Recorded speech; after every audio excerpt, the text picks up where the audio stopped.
likod ng puno. Si Marco ay isang batang grade 2 na mahilig maglaro sa bakuran ng kanilang lola. Sa likod ng bakuran may isang matandang puno ng mangga. Langit itong nilalampasan ni Marco dahil may kwento si Lola na may multo raw dyan. Kaya tuwing dumadaan siya, takot na takot siya. Isa pa nga tumakbo pa uwi kahit walang dahilan.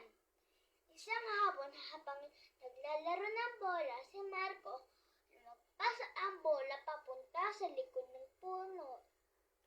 Naku, paano na yan? Babalikan ko ba? Lumapit siya ng dahan-dahan, nanginginig ang kanyang tuhod. Bahala na, bola ko yun eh. Pagkalapit niya, may narinig siyang kaluskos. Ay! Tumakbo siya pabalik, pero napaisip. Wala naman yung multo ah. Baka pusa lang yun. Kinabukasan, naglakas loob siya bumalik sa puno.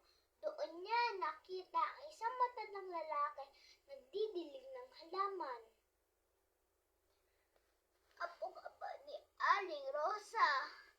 Opo, kayo po yung multo? Hindi ako multo. Dati akong hardinero dito. Bumabalik lang ako paminsan-minsan para tingnan tong punong ito. Ako nagtanim niyan. Akala ko po kasi may multo po dito. Sorry po. Huwag matakot sa mga bagay na hindi mo pa nauunawaan. Umiti si Marco, kinuha ang kanyang bola. Sa wakas, hindi na siya natakot sa likod ng